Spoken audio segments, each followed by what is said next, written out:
بسم اللہ الرحمن الرحیم۔ السلام علیکم ورحمۃ اللہ وبرکاتہ۔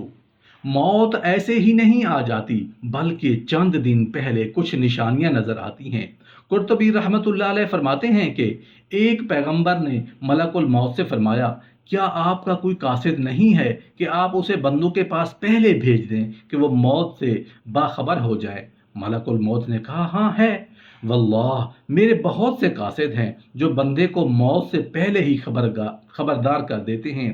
بیماریاں، بڑھاپا، کمزوری، آنکھوں اور کانوں کا بیکار ہو جانا، جب وہ ان قاصدوں کے آنے سے خبردار نہیں ہوتا اور توبہ نہیں کرتا تو میں اسے پکارتا ہوں اور اس کی جان قبضے میں کر لیتا ہوں۔ تو دیکھو، کیا میں اس کے پاس اپنے قاصد نہیں بھیجتا ہوں؟ محترم ناظرین، اس بات میں کوئی دوسری رائے یا شک نہیں کہ موت تو ہر ایک کو آ کر ہی رہتی ہے۔ کسی کو اچانک موت آتی ہے، مثلا کسی حادثے کے سبب یا قدرتی آفات کے سبب، جن میں زلزلے، سیلاب، آندھی، طوفان اور دوسری وبائی امراض شامل ہیں۔ تو کسی کو بیماری میں، کسی کو گھر کے بستر میں، تو کسی کو مسجد میں۔ موت سے انکار نہیں کیا جا سکتا۔ موت کسی کی ٹلتی نہیں۔ جب اس کا وقت آ جائے تو چاہے بادشاہ ہو یا غلام، امیر ہو چاہے فقیر، سفیر ہو یا چاہے مشیر، کسی کو نہیں بخشتی۔ چاہے زمین کی 7 تہوں میں چھپ جائیں یا آسمان کی وسعتوں میں محفوظ ہو جائیں، لیکن موت ہے کہ جب اس کا وقت آ جائے تو آ کر ہی رہتی ہے۔ یہ اپنے اسباب خود پیدا کر لیتی ہے۔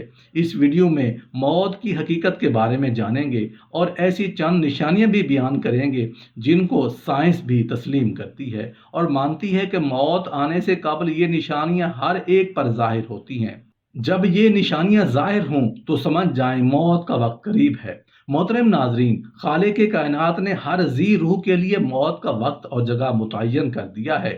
موت ایسی شے ہے کہ دنیا کا کوئی بھی شخص، خواہ وہ کافر ہو یا فاجر، حتیٰ کہ دہریہ ہی کیوں نہ ہو، موت کو یقینی مانتا ہے۔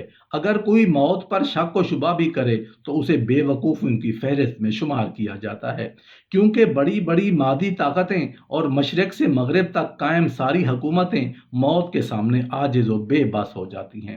موت بندوں کو ہلاک کرنے والی، بچوں کو یتیم کرنے والی، عورتوں کو بیوہ کرنے والی، دنیاوی اور ظاہری سہاروں کو ختم کرنے والی، دلوں کو تھرانے والی، آنکھوں کو رلانے والی، بستیوں کو اجاڑنے والی، جماعتوں کو منتشر کرنے والی، لذتوں کو ختم کرنے والی، امیدوں پر پانی پھیرنے والی، ظالموں کو جہنم کی وادیوں میں جھلسانے والی، متقیوں کو جنت کے بالا خانوں تک پہنچانے والی شے ہے۔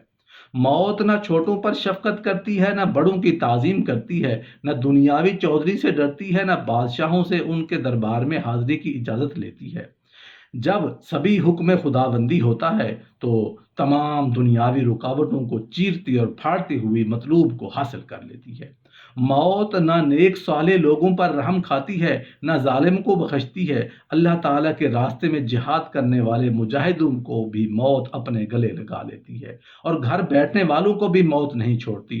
اخروی اور ابدی زندگی کو دنیاوی فانی زندگی پر ترجیح دینے والے بھی موت کی آغوش میں سو جاتے ہیں، اور دنیا کے دیوانوں کو بھی موت اپنا لقمہ بنا لیتی ہے۔ موت آنے کے بعد آنکھ دیکھ نہیں سکتی، زبان بول نہیں سکتی، کان سن نہیں سکتے، ہاتھ پیر کام نہیں کر سکتے۔ موت نام ہے روح کا، بدن سے تعلق ختم ہو جانے کا اور انسان کا دار فانی سے دار بقا کی جانب کوچ کرنے کا۔ ترقی یافتہ سائنس بھی روح کو سمجھنے سے قاصر ہے، حالانکہ اللہ تعالیٰ نے قرآن کریم میں واضح طور پر اعلان فرما دیا کہ روح صرف اللہ کا حکم ہے۔ موت پر انسان کے اعمال کا کھاتہ بند ہو جاتا ہے، اور موت پر توبہ کا دروازہ بند اور سزا اور جزا کا عمل شروع ہو جاتا ہے۔ رسول اللہ صلی اللہ علیہ وآلہ وسلم نے ارشاد فرمایا، اللہ تعالیٰ بندے کی توبہ قبول کرتا ہے یہاں تک کہ اس کا آخری وقت آ جائے۔ ہر روز، ہر گھنٹہ، بلکہ ہر لمحہ اپنی موت کے قریب تر ہوتے چلے جا رہے ہیں۔ سال، مہینے اور دن گزرنے پر ہم کہتے ہیں کہ ہماری عمر اتنی ہو گئی ہے، لیکن حقیقت یہ ہے کہ اتنے ایام ہماری زندگی سے کم ہو گئے ہیں۔ موت ایک مصیبت بھی ہے، جیسا کہ اللہ تعالیٰ فرماتا ہے، اور وہیں تمہیں موت کی مصیبت پیش آ جائے۔ اللہ تعالیٰ نے اپنے کلام کی متعدد آیات میں موت اور اس کی حقیقت کو بیان کیا ہے۔ جن میں سے چند آیات پیش خدمت ہیں۔ ہر جاندار کو موت کا مزہ چکھنا ہے اور تم سب کو تمہارے اعمال کے پورے پورے بدلے قیامت کے دن ہی ملیں گے۔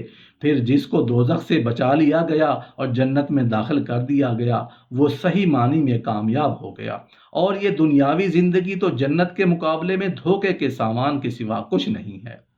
اس آیت میں اللہ تعالیٰ نے انسانوں کی کامیابی کا معیار ذکر کیا ہے، اور وہ یہ ہے کہ اس حال میں ہماری موت آئے کہ ہمارے لیے جہنم سے چھٹکارے اور حصول جنت کا فیصلہ ہو چکا ہو۔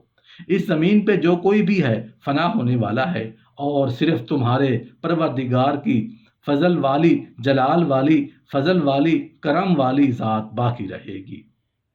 ہر چیز فنا ہونے والی ہے سوائے اللہ کی ذات کے۔ حکومت اسی کی ہے اور اسی کی طرف تمہیں لوٹ کر جانا ہے۔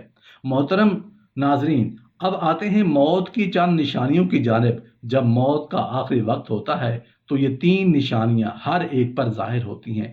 پہلی نشانی یہ ہے کہ جسم کا وقت جب ختم ہونے کا والا ہوتا ہے تو آنکھوں میں آنسو چمکتے ہیں، جسم کا درجہ حرارت گر جاتا ہے اور دوبارہ بحال نہیں ہوتا۔ ایسے وقت پر اسے شدید پسینہ بھی آ سکتا ہے۔ دوسری نشانی یہ ہے کہ اس وقت احساسات کم ہو جاتے ہیں، یعنی روح جب جسم کو چھوڑنے کے لیے بالکل تیار ہو، یعنی موت کے تقریباً 24 گھنٹے پہلے تو ہاتھ پاؤں اور باقی جسم کی جلد پر محسوسات ختم ہو جاتے ہیں، اور اعضاء کا رنگ بدلنا شروع ہو جاتا ہے، اور جلد کا اوپری حصہ نیلا اور رغوانی رنگ کا اختیار کر لیتا ہے۔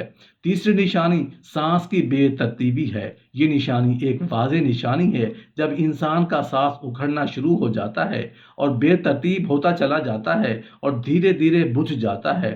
میڈیکل سائنس والے جانتے ہیں کہ یہ وہ وقت ہوتا ہے جب رخصت ہونے والا لینے آنے والے کو محسوس کرنے لگتا ہے اور دیکھنے لگتا ہے، تو ایسے موقع پر اس کے منہ سے کچھ ایسے الفاظ نکلتے ہیں جسے سن کر ڈاکٹر کہتے ہیں کہ اسے ایلووین ہو رہی ہے۔ جسم میں جب کمزور اور لاغر ہوتا ہے تو ایلووین بھی ہو سکتی ہے، مگر سکرات ایلووین نہیں ہے۔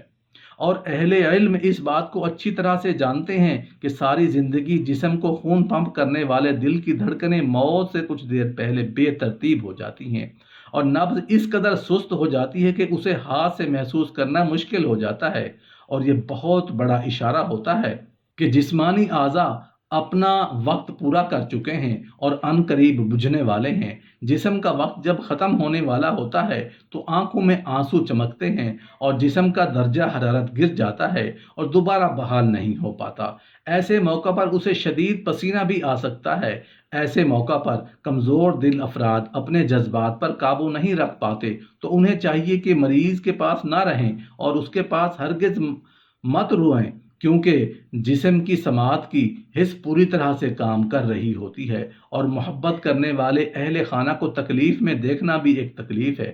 اسی لیے رخصت ہونے والے جسم کی روح کو اس تکلیف میں مبتلا نہ کریں اور اپنے جذبات کو قابو میں رکھیں، اور ایسے موقع پر ختم ہونے والے جسم کو سخت ہاتھ مت لگائیں۔ نرم ہاتھوں سے اس کے بالوں میں انگلیاں پھیریں اور بار بار اس کی جگہ تبدیل نہ کریں، اور جتنا ممکن ہو اس کے لیے سکون فراہم کریں تاکہ اس پر یہ عمل آسان ہو سکے۔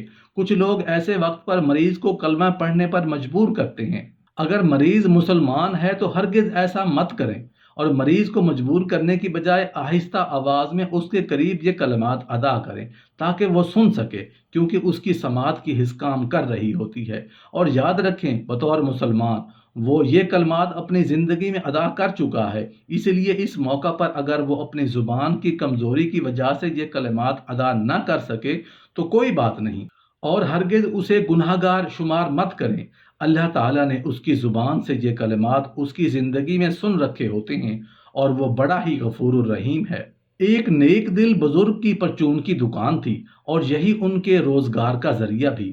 اس زمانے میں چاندی کے سکے بطور کرنسی استعمال ہوتے تھے۔ چاندی کے سکے بار بار استعمال ہونے کی وجہ سے گھس جاتے تھے، اور گھسنے کی وجہ سے ان کو کھوٹا سکہ کہا جاتا تھا۔ ان بزرگ کی دکان پر جو بھی انسان کوئی چیز خریدنے کے لیے آتا تو یہ بزرگ پہچان لیا کرتے تھے کہ اس گاہک کے سکے کھوٹے ہیں یا کھرے۔